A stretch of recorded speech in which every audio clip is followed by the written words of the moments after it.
रामगढ़ नामक गांव में रेशमा नाम की एक लड़की अपने पिता के साथ रहती थी।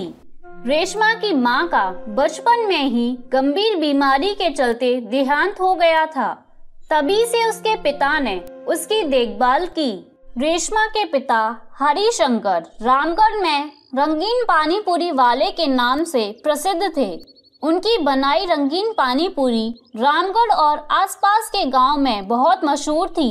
पिताजी, लाओ मैं आपकी मदद कर देती हूँ, आप जब तक नाश्ता कर लो। रेशमा बेटा, हींग वाला और पुदीना वाला पानी आज मैंने ज्यादा बनाया है क्योंकि कुछ ग्राहक पुदीना और हींग वाला पानी बहुत पसंद करते हैं। कल दूसरे गांव से कुछ लोग पानी पूरी खाने आए थे तो पानी कम पड़ गया था। उन्हें किसी ने बता दिया होगा कि मैं रंगीन पानी पूरी बनाता हूँ, तो वो इसी वजह से सुनते सुनते मेरे ठेले पर आ गए। अब उन्होंने तो इतनी तारीफ कर दी कि मैं तो खैर बहुत खुश हो गया कि चलो मेरी बनाई रंगीन पानी पूरी लोगों को पसंद आ रही हैं। रेशमा बेटा, काम में ईमानदारी बहुत जरूरी है। व्यक्ति जब भी कोई काम ईमानदारी से करता है तो भगवान भी उसका साथ देता है। अच्छा, अब मैं चलता हूँ। ठीक है पिताजी, मैं शाम की चाय बनाकर ले आऊंगी। हरिशंकर रोजाना ही अपनी रंगीन पानी पूरी की स्टॉल लेकर गांव के चौक पर खड़ा होता था।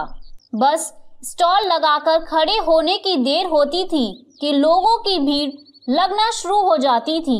अरे भाई, मुझे तीखी पानी पूरी खिलाना, और हाँ, लाल, हरी, नीली, पीली हर स्वाद की पानी पूरी खिला दो।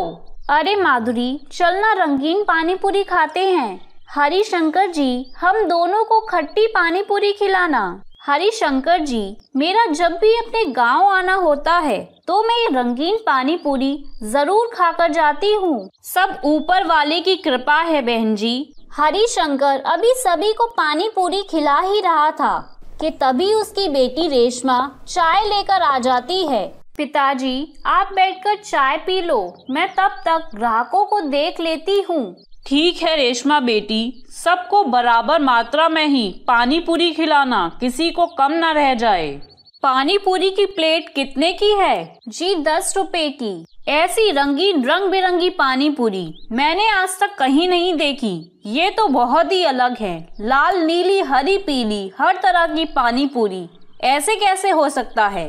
ये रंगीन पानी पूरी तो दिखने में भी कमाल है। अरे वाह, इन्हें खाकर तो मजा ही आ जाएगा। मुझे एक प्लेट लगा दीजिए। रेशमा उस लड़के को पानी पूरी की प्लेट लगाकर दे देती है। इतनी देर में हरिशंकर भी चाय पीकर स्टॉल पर वापस आ जाता है। पिताजी, इन्हें मैंने पानी पूरी खिला दी है, आप इनसे पैसे ले लें। मैं घर चलती हूँ, शाम का खाना भी बनाना है। ठीक है रेशमा बेटी, तू घर जा और ध्यान से जाना। अच्छा, तो ये रंगीन पानी पूरी का स्टॉल आपका है? आपकी रंगीन पानी पूरी तो बहुत ही स्वादिष्ट है। मेरा तो मन कर रहा है मैं रोज ही आपके स्टॉल पर पानी पूरी खाने आऊं। वैसे मैं इस गांव में नया हूं, मेरा नाम राजेश है। मैं यहाँ पर काम की तलाश में आया हूँ। अगर आपकी नज़र में कोई काम हो तो मुझे बता दीजिएगा, आपकी बड़ी मेहरबानी होगी। ठीक है राजेश बेटा, अगर कोई काम होगा तो मैं तुम्हें जरूर बताऊंगा। अगले दिन राजेश दोबारा हरिशंकर की स्टॉल पर आता है। नमस्ते, आपने मेरे लिए कहीं बात की थी क्या? बेटा, मुझे अपनी स्टॉल से ही फुर्सत नहीं मिल पाई।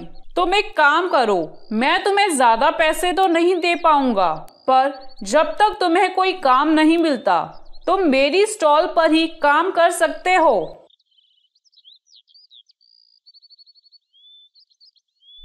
राजेश हरिशंकर की स्टॉल पर काम करने लगता है। हरिशंकर राजेश को रंगीन पानी पूरी बनाना सिखा देते हैं। एक दिन, क्या हुआ आपको पिताजी? आपकी तबीयत तो ठीक है ना? तभी वहाँ राजेश आ जाता है और राजेश को देखकर हरिशंकर बोलता है, अच्छा हुआ राजेश बेटा जो तुम आ गए। मुझे लगता है अब मैं नहीं बचूंगा। मेरी बेटी रेशमा से तुम विवाह कर लो, नहीं तो मेरे जाने के बाद मेरी बेटी अनाथ हो जाएगी। बोलो बेटा, क्या तुम मेरी बेटी रेशमा का हाथ थामोगे? रेशमा फूट फूट कर रोने लगती है। हरिशंकर मरते समय अपनी बेटी रेशमा का हाथ राजेश के हाथ में दे जाते हैं। रेशमा और राजेश शादी कर लेते हैं। हरिशंकर तो अब रहा नहीं, तो उसकी रंगीन पानी पूरी की स्टॉल को अब राजेश लगाने लगा। हरिशंकर का दामाद बिल्कुल उसी की तरह बढ़िया स्वाद की रंगीन पानी पूरी बनाता है। हाँ, स्वाद में भी बिल्कुल फर्क नहीं है। अरे भाई, हरिशंकर ने इसे पहले ही रंगीन पानी पूरी बनाना सिखा दिया था। हमने इसे कई बार हरिशंकर के साथ काम करते हुए देखा है। राजेश की कमाई बहुत अच्छी हो रही थी। ये देखकर राजेश के मन में लालच आ जाता है। एक दिन वो घर पर बैठकर कुछ सोच रहा था। क्या हुआ जी, आप कुछ सोच रहे हैं? रेशमा, मैं सोच रहा हूँ कि हमारी कमाई तो अच्छी खासी है। पिताजी ने रंगीन पानी पूरी बेचकर खूब नाम कमाया है। लोग हमारी स्टॉल की पानी पूरी नाम से खाते हैं, पर मैं देख रहा हूँ कि हम इस स्टॉल में लागत कम लगाकर भी कमाई ज्यादा कर सकते हैं। तब तक हम थोड़े थोड़े पैसों से गुजारा करेंगे। हमें बड़ा और लंबा हाथ मारना होगा। मैं कुछ समझी नहीं, आप क्या कहना चाहते हो? देखो रेशमा, हम अपनी रंगीन पानी पूरी के लिए आटा बहुत महंगा लगाते हैं। सबसे पहले तो हमें आटा सस्ता खरीदना होगा। उसके अलावा हम पानी में ज्यादा मसाले की जगह कम मसाला डालना शुरू करेंगे और पानी पूरी को तलने के लिए ज्यादा बढ़िया तेल खरीदने की जरूरत नहीं है। हम सस्ते तेल में भी बढ़िया पानी पूरी तैयार कर सकते हैं। लोगों को तो सिर्फ रंगीन पानी पूरी खाने से मतलब है, देखने में रंगीन होनी चाहिए बस। पर ये तो बेईमानी हुई ना, इतना लालच ठीक नहीं। पिताजी कहा करते थे, ईमानदारी से किया गया काम हमेशा सफलता देता है। पर आप अपने मन में लालच और बेईमानी ला रहे हो, ये गलत है। अरे तुम बाप बेटी ने व्यापार करना ही नहीं सीखा, तभी तो आज तक इस टूटे घर में रह रहे हो। और ना कुछ तुमने पैसे जोड़े। दुनिया को देखो, बेईमानी करके आगे बढ़ रही है। अब अच्छा नहीं कमाओगे तो सारी जिंदगी थोड़े में ही गुजारना पड़ेगा, और मैं ये बिल्कुल नहीं चाहता। राजेश रेशमा की एक ना सुना, वो रंगीन पानी पूरी में मिलावट करना शुरू कर देता है। भैया, ये वो पानी पूरी नहीं लग रही जो हम हमेशा खाते आ रहे हैं। ये तो बहुत बेस्वाद है। रहने दो भैया, और मत दो, सारा मूड खराब कर दिया। राजेश की स्टॉल पर ग्राहकों ने आना बंद कर दिया था। धीरे धीरे उसकी कमाई होना बंद हो गई थी। वो बहुत निराश हो गया। राजेश को अपनी गलती का एहसास हो गया। उसने लालच किया था। मुझसे गलती हो गई रेशमा। मैंने पिताजी के हाथों कमाई गई इज्जत को मिट्टी में मिला दिया। अब मेरी स्टॉल पर कोई भी रंगीन पानी पूरी खाने नहीं आता। मुझे लालच का फल मिल गया, पर अब मैं क्या करूं रेशमा? मैं अपनी भूल का पश्चाताप करना चाहता हूं। यदि आप अपनी भूल का पश्चाताप करना चाहते हो तो आप फिर से वैसी पानी पूरी बनाना शुरू करो जैसी पिताजी आपको सिखाकर गए थे। क्या तुम्हें लगता है ग्राहक फिर से मेरी स्टॉल पर पानी पूरी खाने आएंगे? बिल्कुल आएंगे। वही सस्ती 10 रुपए की प्लेट बेचना, ग्राहक फिर से हमारी स्टॉल पर लौट आएंगे। राजेश ने वैसा ही किया।